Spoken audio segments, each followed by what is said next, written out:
오늘 6월 셋째 주일 예배 나오신 여러분들을 주님의 이름으로 사랑하고 축복하고 환영합니다. 옆에 분들하고 같이 인사합니다. 사랑합니다. 축복합니다.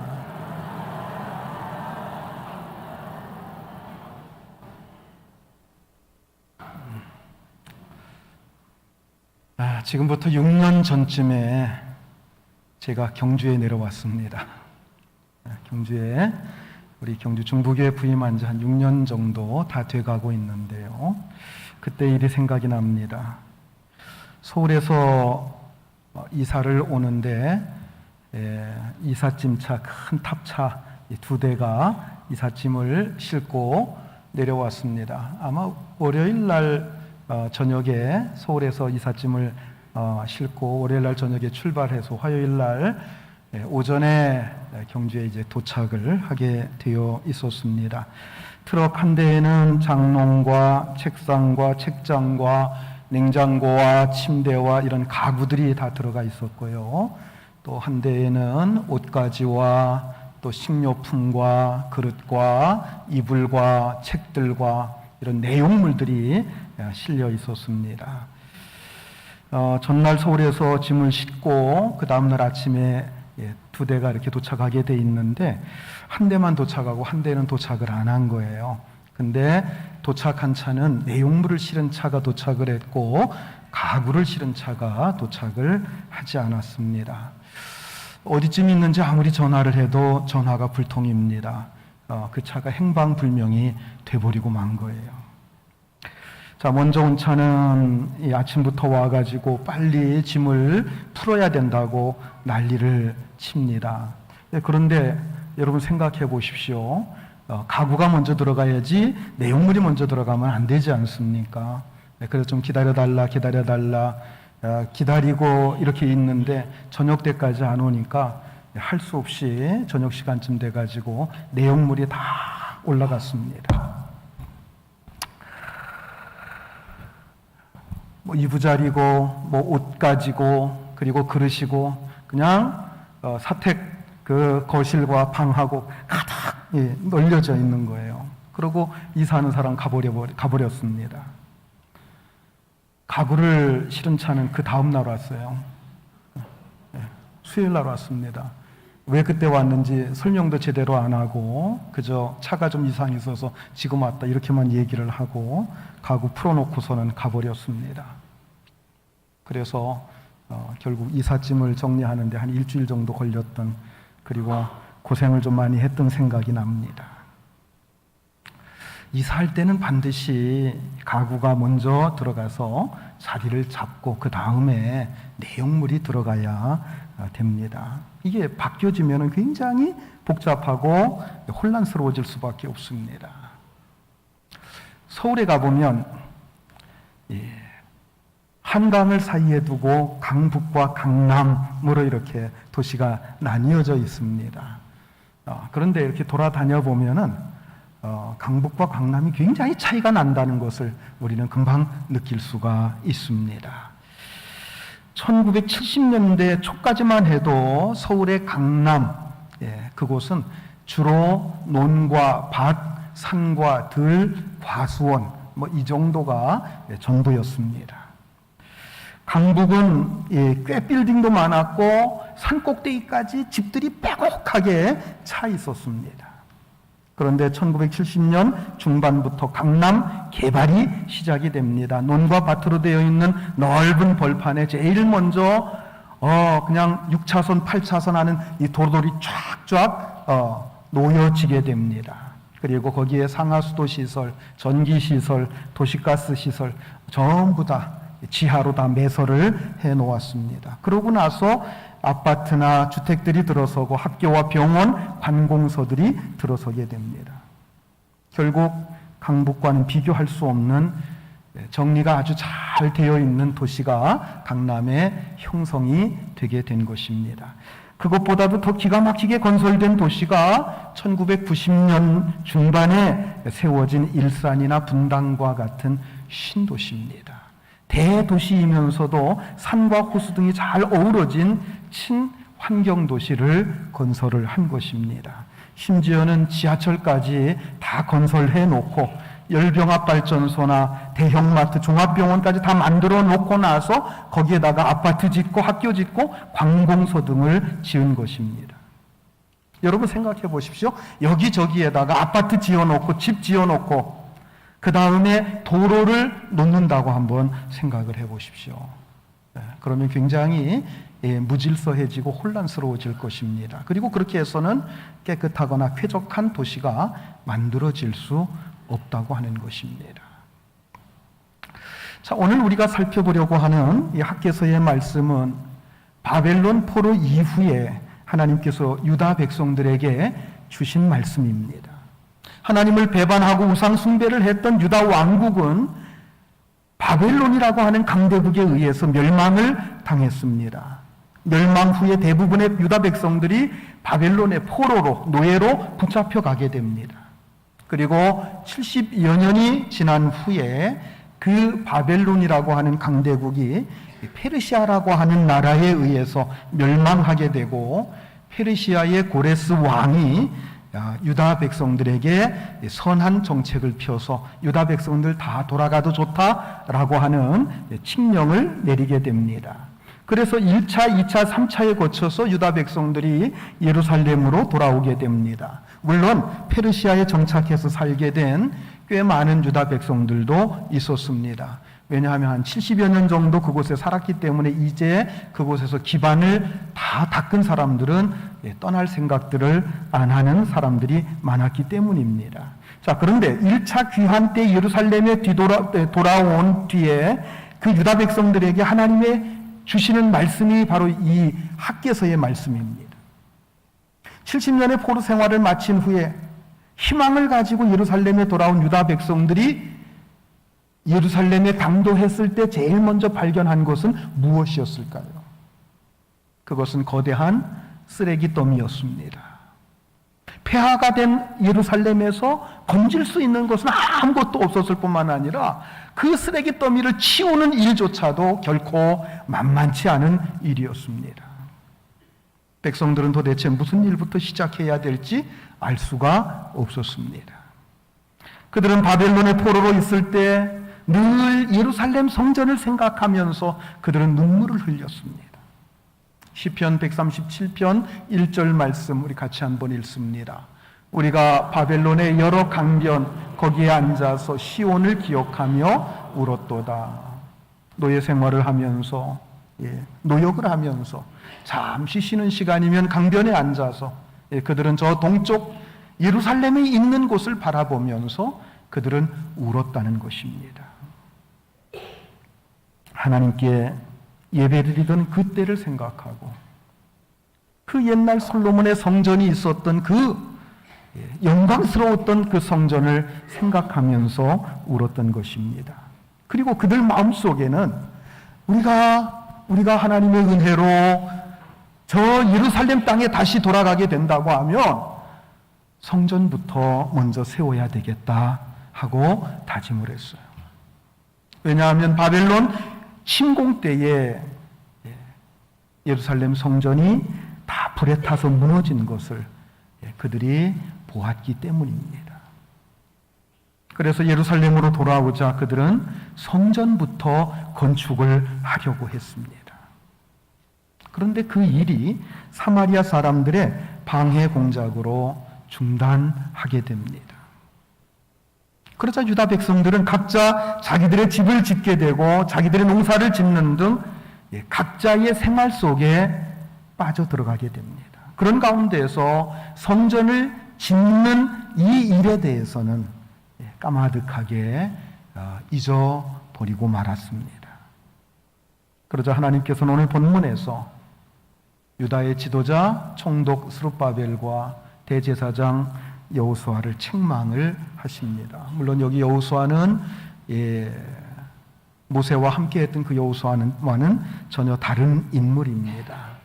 그때와는 벌써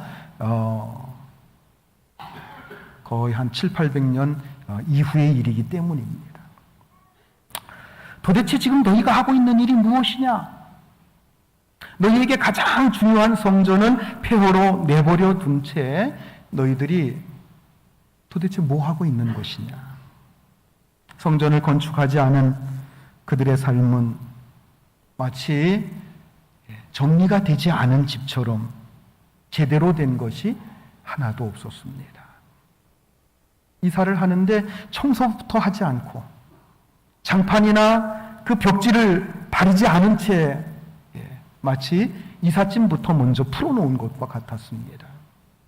그들은 가장 중요하고 기본적인 일, 그것을 미루어 놓은 채 지금 덜 중요한 일, 그 일에 매달려 있었다는 겁니다. 자, 그렇다고 한다면 포로에서 돌아온 유다 백성들이 가장 먼저 해야 될 일이 무엇입니까? 오늘 본문 1절과 2절 말씀 다시 한번 같이 읽습니다. 다리오 왕 제2년 여섯째 달 곧 그 달 초하루에 여호와의 말씀이 선지자 학개로 말미암아 스알디엘의 아들 유다 총독 스룹바벨과 여호사닥의 아들 대제사장 여호수아에게 임하니라. 이르시되 만군의 여호와가 이같이 말하여 이르노라. 이 백성이 말하기를 여호와의 전을 건축할 시기가 이르지 아니하였다 하느니라. 하나님께서 두 지도자를 책망하는 내용입니다. 왜냐하면 그들이야말로 유다 백성들의 영적인 상태를 민감하게 살펴보고 바른 방향으로 인도해야 될 책임 있는 자들이었기 때문입니다. 그 당시에 유다 백성들이 어떤 말을 했다고 그랬습니까? 지금은 여호와의 전을 건축할 때가 아니야, 이런 얘기를 하면서 그것을 위안 삼고 그저 자기들의 생활에 빠져 있었다고 하는 겁니다. 유다 백성들에게 나타나고 있는 표면적인 증세가 무엇입니까? 자, 본문 6절 말씀 같이 읽습니다. 6절입니다. 너희가 많이 뿌릴지라도 수확이 적으며 먹을지라도 배부르지 못하며 마실지라도 흡족하지 못하며 입어도 따뜻하지 못하며 일꾼이 삭슬 받아도 그것을 구멍 뚫어진 전대에 넣음이 되느니라. 쉽게 말하면 그들의 삶에는 진정한 만족이 없다는 겁니다. 그들은 씨를 뿌렸지만 열매를 거두지 못했고 음식을 먹었지만 배부르지 않았고 옷을 입었지만 따뜻하지 않았습니다. 지금 하나님께서 학개 선지자를 통해서 그 백성들의 진단을 내리고 계신 것입니다. 유다 백성들은 페르시아의 왕 고레스의 칙령에 의해서 기적적으로 포로에서 해방되어 예루살렘까지 돌아왔습니다. 그러나 꿈에도 그리던 예루살렘에서 발견한 것, 그것은 뭡니까? 거대한 쓰레기더미였습니다. 예루살렘 성벽은 거의 다 허물어져 가고 그래서 그들의 안전을 지켜줄 수가 없었습니다. 그곳에는 그들이 거주할 집이나 그들이 농사지을 땅이 없었습니다. 그들은 아무것도 없는 그 폐허 위에서 새롭게 다시 시작을 해야 했습니다. 그런 상태에서 무엇부터 해야 되겠습니까? 처음에 바벨론을 떠나올 때는 그 옛날 예루살렘에 화려했던 그 영광을 우리가 반드시 재현하겠다, 이러한 결단을 가지고 왔습니다. 그런데 막상 도착해 보니까 눈앞의 현실이 너무나도 벅차고 힘에 부치는 일이었습니다. 그래서 그들이 생각한 게 뭡니까? 아직은 성전을 짓고 예루살렘 성을 재건할 때가 아닌 것 같다. 일단 우리부터 살고 보자 라고 하는 것이었습니다. 그래서 저마다 각자 흩어져서 자기들 집을 짓고 또 땅을 개간해서 농사 지으면서 자녀 키우는 일에 몰두하게 된 것입니다. 하나님께서 지금 유다 백성들을 향해서 내 백성이라고 부르지 않습니다. 뭐라고 부릅니까? 오늘 본문에 보면 이 백성이, 그게 무슨 뜻입니까? 못마땅하다는 거예요. 하나님은 그들의 상황이 아무리 힘들어도 먼저 하나님의 성전부터 건축하기를 바라셨습니다. 아무리 산더미같이 쓰레기가 쌓여 있어도 그것을 치우고 성전부터 짓기를 기대하셨습니다. 그런데 돌아온 후로 15년 동안 그 일을 하고 있지 않은 거예요. 이렇게 오랫동안 성전을 방치해둔 그 이유가 무엇일까요? 표면적인 이유로는 사마리아 사람들의 방해 공작 때문이었습니다. 여러분, 사마리아 사람들이 어떤 사람들입니까? 북이스라엘 사람들이 나중에 사마리아 사람이 되는 거예요. 솔로몬 왕 이후에 남북으로 나뉘어지고 북이 이스라엘이고 남은 유다였습니다. 그런데 북이스라엘이 남유다가 바벨론에 멸망하기 140여 년 전에 먼저 아수르라고 하는 강대국에 의해서 멸망을 당합니다. 그런데 멸망한 후에 아수르가 간악한 정책을 씁니다. 이방 민족을 그곳에 끌어들여서 강제로 혼인을 시켜서 피를 섞어버립니다. 혼혈인들로 만들어버리는 거예요. 그래야 이스라엘 사람들의 정체성을 없애기 위한 것이었습니다. 그래서 그들은 쉽게 얘기하면 혼혈인이 되었고, 이 유다 백성들의 입장에서 보면은 이방인과 똑같이 볼 수밖에 없었던 것입니다. 그런데 포로에서 돌아온 유다 백성들이 성전을 재건하려고 하는데 이 사마리아 사람들이 찾아와서 우리도 같이 하나님의 성전을 건축하겠다 하고 같이 하자고 제안을 합니다. 유다 백성들은 그걸 용납할 수가 없습니다. 왜냐하면 그들은 이미 이방인들과 같이 되었기 때문입니다. 그래서 그 제안을 거절을 했어요. 그러자 사마리아 사람들이 페르시아 왕에게 유다 백성들을 모함하는 글을 올렸습니다. 그들을 해방시켰던 고레스 왕 이후에 왕위에 오른 이 아닥사스다 왕은 그들의 모함을 받아들이고 성전 건축을 금지하는 조서를 내렸고, 그것이 지금 다리오 왕 2년까지 중단이 된 상태로 흘러오게 된 것입니다. 이처럼 유다 백성들이 성전을 짓지 못한 것은 불가피한 일부적인 사정 때문이었습니다. 자, 그런데도 불구하고 하나님께서는 유다 백성들을 이 백성이라고 부르시면서 심하게 책망하고 계십니다. 여러분, 그 이유가 무엇입니까? 그것은 유다 백성들의 중심을 보셨기 때문입니다. 그렇지 않아도 그들은 성전을 짓는 것이 너무나도 벅차고 힘들어 하던 차에 왕의 조서가 내려온 겁니다. 성전을 짓지 마라. 그러니까 그들은 내심 잘됐다라고 생각하면서 성전 짓는 일 팽개쳐 놓고 자기들의 생활로 달려가 버리고 만 것입니다. 본문 4절 말씀 우리 같이 한번 읽습니다. 이 성전이 황폐하였거늘 너희가 이때에 판벽한 집에 거주하는 것이 옳으냐. 여기 판벽한 집이라고 하는 게 무슨 뜻입니까? 벽을 나무 판자로 완벽하게 막아서 세운 집을 의미합니다. 그러니까 가건물을 지은 것이 아니라 완성된 집을 지었다는 것입니다. 그 당시 포로 생활에서 돌아온 사람들이 이런 집을 짓고 산다고 하는 게 참 놀라운 일이었습니다. 지금 학개 선지자를 통해서 하나님이 하시는 말씀이 뭡니까? 하나님의 성전이 이렇게 폐허가 되어 있는데 어떻게 너희 집부터 그렇게 완성시켜 놓고 편안하게 살 수 있느냐라는 겁니다. 어떻게 왕의 조서가 내려오기 무섭게 성전을 내팽개쳐 놓고 자기들의 집을 짓는 데에만 열중할 수 있느냐 하는 거예요. 하나님께서 유다 백성들에게 요구하시는 것이 무엇입니까?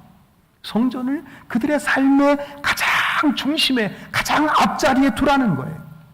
성전이 제대로 세워지지 않는다고 하면 다른 일들도 제대로 할 수 없어야 그게 정상이라는 얘기입니다. 아무리 왕의 명령 때문에 성전을 못 짓게 되었다고 할지라도 우리 집은 성전을 지은 다음에 지으면 돼. 그때까지는 기꺼이 우리가 천막 치고 살고 컨테이너 같은 데서 살아도 돼. 이런 마음 자세를 가지고 살았어야 된다는 겁니다. 왕의 명령이 내려왔다고 해서 자기들 집부터 완성해 놓고 편하게 살려고 하는 것, 이것은 분명히 그들에게 있어서 우선순위가 잘못된 것이라고 하는 말씀입니다. 하나님께서는 먼저 그들 자신의 행위에 대해서 깊이 생각해 보라고 하시면서 5절에서 뭐라고 얘기합니까? 너희는 너희 행위를 살필지니라. 너희 행위를 살필지니라 이렇게 말씀하고 있는 겁니다. 성전 건축이 중단된 데에는 사마리아인들의 방해라고 하는 분명한 표면적인 이유가 있었습니다. 그러나 진짜 중요한 이유는 그들에게 있어서 하나님 나라에 대한 열정이 식어버린 거예요. 그들은 성전 건축을 재개하려고 하는 시도조차 하지 않고 있었습니다. 일반 백성들은 물론이거니와 총독과 대제사장이라고 하는 백성들의 지도자들조차도 그런 생각을 하고 있었다는 겁니다. 그 결과 그들에게 나타난 현상이 뭡니까? 그들이 기울인 노력에 비해서 그 열매가 아주 형편없다는 것. 정상적인 사람이라고 하면 음식을 먹으면 배부르고 물을 마시면 시원하게 되어 있습니다. 그런데 아무리 먹어도 배가 부르지 않고 아무리 마셔도 마음이 시원하지가 않은 거예요. 아무리 돈을 벌어도 어디론가 새 나가니까 남는 것이 없는 겁니다. 그렇다고 한다면 뭔가 문제가 있는 것 아니겠습니까? 여러분, 본문 6절에서 선지자가 나열하고 있는 이 항목들은 전부 생활의 가장 필수적인 것들입니다. 곡식을 뿌려서 거두는 것, 먹고 마시는 것, 옷을 입는 것, 그리고 일을 해서 삭슬 받는 것. 우리가 살아가는데 얼마나 중요한 일들입니까? 그런데 그들에게 나타난 현상은 이렇게 중요한 삶의 영역에서 노력하는 만큼 돌아오는 열매, 돌아오는 수확이 없다는 거예요. 왜 그럴까요? 하나님의 백성이 자기들의 삶 속에서 가장 중요한 문제를 해결하지 않고 다른 길로 달려가고 있기 때문이라는 겁니다. 한마디로 말해서 그들의 삶의 우선순위가 잘못됐다는 겁니다. 그들이 예루살렘의 쓰레기 더미로 돌아왔을 때 왜 이곳이 이렇게 되었는가? 그걸 먼저 그들은 생각을 했어야 됩니다. 왜 그토록 찬란했던 예루살렘, 그 예루살렘이, 그 아름답던 도시가 이렇게 쓰레기 더미로 변해버렸을까? 왜 그렇습니까? 하나님을 의지하지 않았기 때문입니다. 하나님을 의지하지 않고 우상을 숭배했기 때문입니다. 인간이 왜 우상을 숭배하는지 아십니까? 자기를 편하게 하기 위해서 우상을 숭배하는 거예요. 하나님을 의지하려고 하면 여러 가지 귀찮은 게 많습니다. 하기 싫은 것 해야 되고, 또 어떤 것들은 하고 싶은데 하지 못하게 하나님께서 말씀으로 막고 있습니다. 그래서 말 못하는 우상 만들어 놓고요, 자기들이 하고 싶은 대로 하고자 우상 숭배하는 거예요. 우상 숭배하는 인간의 심리가 다 그렇다고 하는 겁니다. 그리고 그들은 주변 나라가 침공해 올 때에 하나님을 의지하기보다는 주변 다른 나라와 동맹을 맺는 그 방법을 선택을 한 거예요. 하나님을 의지하지 않고 다른 나라를 의지해서 위기에서 벗어나려고 했습니다. 하나님보다는 눈에 보이는 강대국이 더 크게 보였다는 겁니다. 그러나 여러분 한번 생각해 보십시오. 오늘날 우리나라 입장도 똑같습니다. 강대국이 그냥 봐줍니까? 강대국이 아무런 소득이 없는데 그냥 자기들의 것을 가지고 도와주고 자기들 병력을 가서 희생시키고 그럽니까? 아닙니다. 뭔가 얻을 수 있는 게 있기 때문에 봐주는 거예요. 그래서 막대한 조공을 갖다 바치고 솔로몬 성전에 있던 금으로 된 그 기구들을 애굽에도 갖다 주고 수리아에도 갖다 주고 아수르에도 갖다 주고 다 갖다가 바쳤습니다. 이렇게 주변 강대국 사이에서 줄타기 하다가 결국은 신흥 강국인 바벨론에 의해서 멸망을 당하고 맙니다. 결국 예루살렘은 완전히 폐허가 되고 성전은 불타버리고 맙니다. 성 안팎은 폐허가 되어버렸습니다. 그러니까 포로 생활에서 돌아온 그들은 그것을 보면서 그 옛날에 그 찬란했던 예루살렘이 왜 이렇게 되었는가, 그것을 보면서 하나님 중심의 신앙생활에 힘써야 옳았다는 겁니다. 그것이 그 당시 유다 백성들에게 있어서 가장 먼저 해야 될 일이 하나님의 성전을 건축하는 일이었습니다. 성전이 재건되고 그 안에서 다시 하나님 앞에 속죄의 제사가 드려지고, 그리고 하나님의 말씀이 그곳에서 선포가 되고 백성들이 그 말씀을 끌어안고 살아가는 것, 이것이 바로 유다 백성들이 해야 될 가장 중요한 일이었습니다. 여러분, 혹시 여러분들의 삶이 복잡하지 않습니까? 여러 가지 문제에 얽혀 있지 않습니까? 얽힌 문제를 풀어보려고 나름대로 애를 많이 쓰기는 하는데 더 복잡하게 꼬이지는 않습니까? 왜 그래요? 왜 그렇습니까? 우선순위가 잘못되었기 때문입니다. 먼저 하나님 앞에 나와야 되는데, 먼저 하나님의 말씀을 들어야 되는데, 먼저 하나님 앞에서 무릎을 꿇고 겸손하게 회개하고 하나님 앞에 자신을 뉘우쳐야 되는데, 그리고 자신의 모든 것을 먼저 하나님 앞에 맡겨야 되는데 하지 않기 때문입니다. 왜 수고를 많이 해도 거두는 게 없고 수입은 좋은 것 좀 있는 것 같은데 구멍 뚫린 전대에 넣는 것처럼 아무것도 남는 게 없습니까? 왜 그래요? 우선순위가 잘못되었기 때문입니다. 우리는 돈만 소중하게 생각했지 영혼은 소중하게 생각하지를 않습니다. 하나님은 우리의 영혼이 바로 서지 않는 한 우리에게 만족할 만한 그 어떤 것도 주시지 않는다는 거예요. 오히려 영혼의 존귀함을 바로 깨닫게 하기 위해서 때로는 있는 것마저도 빼앗아 가십니다. 바로 그게 유다 나라가 바벨론에 멸망당한 원인이고, 그들이 오랜 세월 동안 바벨론에 끌려가서 노예 생활을 한 이유라는 것입니다. 그러므로 그들이 하나님의 은혜로 예루살렘에 돌아왔다고 한다면 먼저 무엇을 먼저 해야 될지 너무나도 자명한 것 아니겠습니까? 그들은 먼저 하나님의 성전을 건축하는 그 일에 최선을 다해야 되고 그 성전 중심으로 살려고 힘썼어야 된다는 것입니다. 그런데 그들은 이 일을 미루어둔 채 어떻게 하면 잘 살 수 있을까? 어떻게 하면 좋은 집에서 살 수 있을까? 어떻게 하면 인정받을 수 있는 좋은 직장에 들어갈 수 있을까? 이런 것에만 집중했다는 것입니다. 하나님께서는 너희의 행위를 살펴보라고 말씀하십니다. 너희가 지금 살아가고 있는 그 방식에 대해서 깊이 생각해 보라는 거예요. 그리고 성전을 바로 세우라는 겁니다. 물론 여러분, 지금 우리가 세울 성전은 눈에 보이는 성전은 아닙니다. 우리가 예배당을 성전이라고 부릅니다만 신학적인 의미로는 성전이 아닙니다. 예배당입니다. 눈에 보이는 성전은 구약에서 예루살렘 성전이 성전이었고요. 예수님 이후에는 성전은 없습니다. 성전이 있다고 하면 뭐가 성전입니까?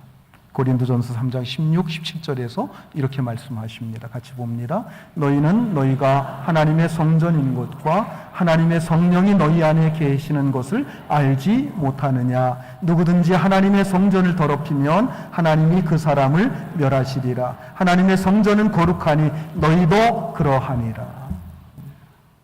오늘날 성전이 뭐가 성전이에요? 우리가 성전이에요. 우리 자신, 우리의 몸이 성전이에요. 우리의 마음이 성령이 거하시는 하나님의 성전인 줄 여러분 믿으시기 바랍니다.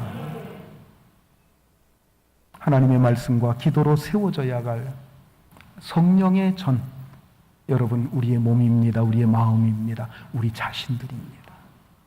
오늘날 그리스도인들의 삶에 진정한 만족이 없는 이유가 무엇입니까? 바로 이 성전, 이 성전이 황폐해졌기 때문이라는 거예요.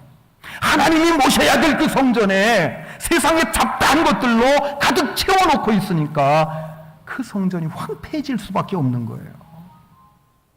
이러한 잡다한 쓰레기를 우리의 마음에서 치우지 않는다고 한다면 그 마음속에 진정한 기쁨과 평안이 없다는 겁니다. 여러분 생각해 보십시오. 여러분 마음속에 이런 기쁨과 신령한 평안이 있습니까? 정말 내 마음속에 주의 은혜로 인해서 내 기쁨이 넘치며 찬양이 넘치며 내가 너무 주의 사랑으로 인하여 이 감격함 때문에 견딜 수가 없어. 이러한 고백들이 계속 나오고 있습니까? 없습니까? 왜 없는지 생각해 보십시오. 왜 없는지 여러분 살펴보십시오. 전에 미국의 명문대학교에서 박사과정을 하고 있는 한 형제를 만났습니다. 그런데 그는 자신의 마음이 갈급하고 황폐해지는 것을 느끼면서 미치겠다는 말을 합니다. 주변에 교회가 있어서 가보지만은 그 주변에 있는 교회들이 한국처럼 그렇게 복음적인 교회가 찾기가 어렵다는 거예요. 말씀이 갈급해서 미치겠다는 겁니다. 말씀의 은혜가 있는 교회에서 하나님의 은혜를 받은 지가 너무 오래되다 보니까 도대체 내가 여기서 뭘 하고 있는 건가? 내가 왜 이 공부를 하고 있는 건가? 미치겠더라는 겁니다. 전에 제가 잘 아는 장로님, 벌써 한 20여 년 됐을 때 그때 만났던 장로님입니다. 제가 부교육자 있을 때 그 교회에 있던 장로님입니다. 교회가 제가 떠나가고 나서 얘기입니다. 이렇게 전화가 자주 오고 합니다. 교회가 너무 시끄럽다고 천주교로 가겠다는 거예요. 장로님인데. 그래서 제가 몇 차례 권면을 했습니다. 그런데 가버렸어요. 실제로 천주교로 가버렸습니다.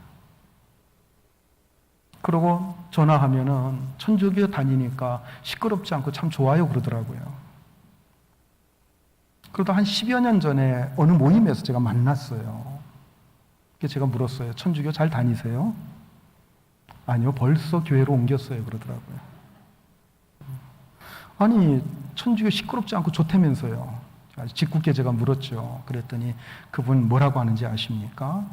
목사님, 천주교 가서 시끄럽지 않아서 좋긴 한데요. 목사님, 말씀이 갈급해서 미치겠더라고요. 말씀이 갈급해서 미치겠더라고 그렇게 얘기를 합니다.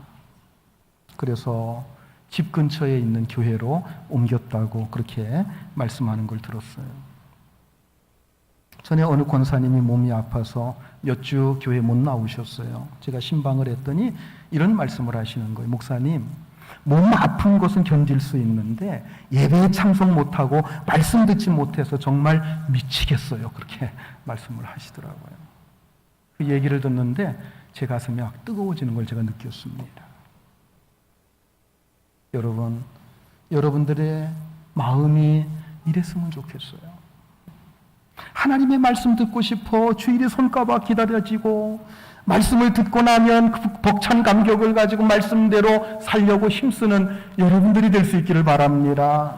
주일까지 기다리기가 너무 지루해서 수요일 날도 나오고 매일 새벽에 나와서 말씀 듣고 기도하는 여러분들이 될 수 있기를 바랍니다. 포로 생활에서 돌아온 유다 백성들에게 가장 중요한 일이 무엇입니까? 하나님을 그들의 삶의 중심에 모시는 일이었습니다. 그것을 위해서 시간과 비용을 들여서 하나님의 성전을 건축하는 일이었습니다. 그런데 그들은 하나님을 모시는 일들보다도 자기들의 생활을 안정시키는 일에 더 바빴던 거예요. 여러분 한번 생각해 보세요. 만약에 여러분들의 부모가 엄청난 부자라고 하면 자식들이 어떻게 하겠어요? 서로 모시려고 할 거예요. 그렇죠? 그런데 유다 백성들은 하나님이 얼마나 부요하신 분인지 깨닫질 못하고 있는 거예요. 그래서 하나님 모시는 일을 급하게 생각하지 않았던 겁니다. 여러분, 하나님을 모신 백성이야말로 가장 복받은 백성인 줄 믿으시기 바랍니다. 세상에서 가장 복받은 자가 되려고 하면 하나님께서 기쁘시게 거하실 수 있도록 자신의 삶의 중심을 바꾸어야 됩니다. 삶의 우선순위를 하나님 중심으로 바꾸어야 됩니다. 옛날 팔레스타인에 있어서는 우물이라고 하는 게 굉장히 귀했습니다. 우물이 있으면 그 마을을 살리는 온천이 되었어요. 여러분, 오늘날 이 세상에 필요한 것은 돈의 우물도 아니고 지식의 우물도 아닙니다. 오늘날 이 세상에 필요한 것은 성령의 생수가 솟아나는 말씀의 우물인 줄 여러분 믿으시기 바랍니다. 그 우물을 얻으려고 하면은요, 자신의 온 삶을 투자해서 파고 또 파야 되는 거예요. 그리고 그것을 얻었으면은 그 우물이 막히지 않도록 더 잘 관리해야 되는 겁니다. 세상에서 가장 부유한 사람은 이 말씀의 생수가 쏟아져 나오는 우물인 줄 믿으시기 바랍니다. 여러분들이 바로 이 우물을 소유하는 사람들이 될 수 있길 바랍니다. 판벽한 집에 살지는 못한다고 할지라도 이 성령의 생수가 쏟아지는 말씀의 우물을 소유하시길 바랍니다. 이 말씀의 이 생수로 말미암아 여러분들의 마음이 흡족하고 시원하고, 또 이것을 여러분들만 누리는 게 아니라 막 주변에 있는 사람들에게도, 갈급해하는 사람들에게도 공급해 줄 수 있는 여러분들이 될 수 있기를 주의 이름으로 축원합니다. 기도하시겠습니다. 우리 같이 한번 기도하십시다. 말씀을 생각하시면서